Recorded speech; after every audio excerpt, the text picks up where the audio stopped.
Hello students, आज हम करते हैं एंजल वक्र, एंजल कर्व। तो हम पहले मांग का नियम पढ़ चुके हैं कि अन्य बातें समान रहने पर किसी वस्तु की कीमत में परिवर्तन होने से मांग में विपरीत दिशा में जो परिवर्तन होता है, कीमत और मांग के इस विपरीत संबंध को मांग का नियम कहा जाता है। और मांग किन तत्वों से प्रभावित होते हैं, यह भी हम पढ़ चुके हैं कि सबसे पहले जो मांग को प्रभावित करने वाला तत्व है वो कीमत है, फिर संबंधित वस्तु की कीमतें और उपभोक्ता की आय। तो आय में परिवर्तन होने के फलस्वरूप उपभोक्ता की मांग में होने वाले परिवर्तन को जिस वक्र के द्वारा दर्शाया जाता है वो क्या होता है, एंजल वक्र। जैसे मान लो एक कीमत वक्र होता है, कीमत उपभोग वक्र होता है, वो कीमत के विभिन्न स्तरों पर मांगी जाने वाली मात्रा को दर्शाता है। उसी प्रकार जो एंजल वक्र होता है वो आय के विभिन्न स्तरों पर उपभोक्ता द्वारा मांगी जाने वाली वस्तु की विभिन्न मात्राओं को दर्शाता है, वो एंजल वक्र होता है। तो तटस्थ वक्र विश्लेषण की सहायता से हम ये पढ़ेंगे कि आईसीसी वक्र से एंजल वक्र का निर्माण कैसे होता है। तो सबसे पहले हम एंजल वक्र की डेफिनेशन करते हैं। एंजल वक्र वह वक्र है जो उपभोक्ता की आय में होने वाले परिवर्तनों से उपभोक्ता की मांग मात्रा में होने वाले परिवर्तनों को दर्शाता है। तो कहने का मतलब एंजल वक्र वह वक्र है जो आय के विभिन्न स्तरों द्वारा उपभोक्ता द्वारा मांगी जाने वाली मांग मात्रा को दर्शाता है। तो इसमें हम ये तटस्थ वक्र विश्लेषण की सहायता से एंजल वक्र का निर्माण करेंगे। ये रेखा चित्र इस आधार पर बना हुआ है कि एक्स वस्तु की जो कीमत है वो 1 रुपया प्रति इकाई और वाई वस्तु की जो कीमत है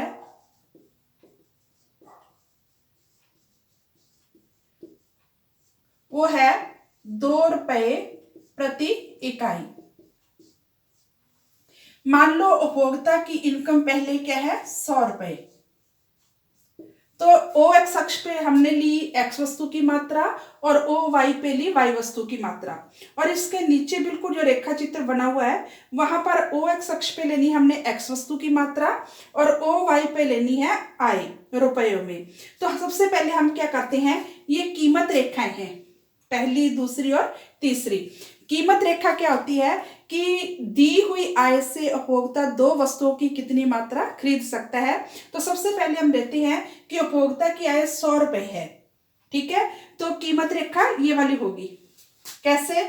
क्योंकि पहली कीमत रेखा क्या है, जो ओ वाई अक्ष में 50 इकाई और एक्स वस्तु की 100 इकाई को बताती है। क्योंकि 100 रुपए से वो एक्स वस्तु की कीमत है 1 रुपया प्रति इकाई, तो वो 100 इकाइयां खरीद सकता है। अगर वो एक्स वस्तु को नहीं खरीदता तो वाई की 100 रुपए से कितनी खरीदेगा, 50, क्योंकि वाई वस्तु की जो कीमत है वो 2 रुपए प्रति इकाई है। तो पहली जब उपभोक्ता की इनकम 100 रुपए है तो पहली कीमत रेखा क्या होगी, ये वाली जो 50 और 100 को स्पर्श कर रही है।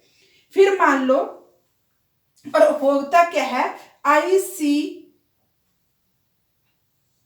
IC1 के आर बिंदु पर संतुलन में है, ये आर बिंदु है।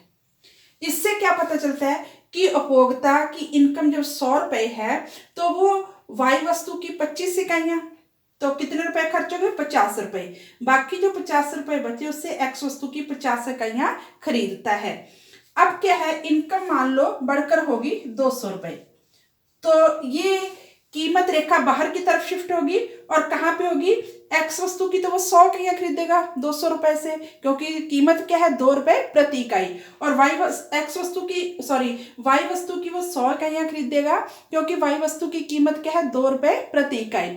और 200 रुपए से वो एक्स वस्तु की कितनी इकाइयां खरीद सकता है, 200। तो 100 और 200 को मिलाती हुई जो बजट लाइन दूसरी रेखा है, कीमत रेखा है, वो ये सेकंड कीमत रेखा। और उपभोक्ता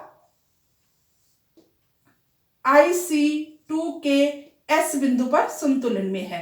इसका मतलब क्या है कि वो जब उसकी इनकम 200 रुपए है तो वो एक्स वस्तु की 50 इकाइयां खरीदता है, 50 दूना 100, 100 रुपए खर्च हो गए और 100 रुपए से वो एक्स वस्तु की 100 इकाइयां खरीद लेता है। अब उपभोक्ता की इनकम हो जाती है 300 रुपए।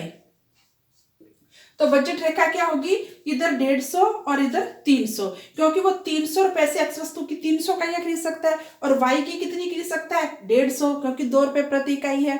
और उपभोक्ता IC3 के टी बिंदु पर संतुलन में है। और इससे क्या है, वो वाई वस्तु की 75 इकाइयां, 75 दूना 150, 150 रुपए यहाँ खर्च हो गए, बाकी 150 रुपए की एक्स की 150 इकाई खरीद लेता है। अब इन तीनों बिंदुओं को अगर हम मिला देते हैं, ये आ गया ICC, आय उपभोग वक्र। तो ये हम पहले भी पढ़ चुके हैं, आय उपभोग वक्र कीमत रेखा को यहाँ पर तटस्थ वक्र स्पर्श करता है, वो संतुलन का बिंदु होता है। इन विभिन्न संतुलन बिंदुओं को जब मिला देंगे तो ICC वक्र, इनकम कंजम्पशन कर्व हमें प्राप्त होगा। अब क्या है स्टूडेंट, ये जो दूसरा रेखा चित्र है भी बिल्कुल इसके नीचे बनाना है आपने। ये रेखा एक ही सीध में होनी चाहिए और ये भी रेखा, क्योंकि ये यहाँ हमने ली एक्स वस्तु की मात्रा, यहाँ ली आय रुपयों में। ये 50 है तो इसको नीचे डॉटेड लाइन में ले आओ, ये 50। ये 100 है तो यहाँ पे 100, ये 150 है तो यहाँ पे 150। अब इधर लेनी है हमने इनकम, तो पहली दो रेखा 1 2, दूसरी रेखा पे 100, चौथी रेखा पे 200, छठी रेखा पे 300।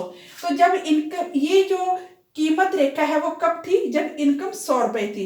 तो एक्स वस्तु की कितनी इकाइयां खरीदता है, 50। जब इनकम 200 होगी, कीमत रेखा क्या होगी, ये वाली, और वो एक्स वस्तु की कितनी इकाइयां खरीदता है, 100। जब इनकम 300 होगी तो एक्स वस्तु की कितनी इकाइयां खरीदता है, 150।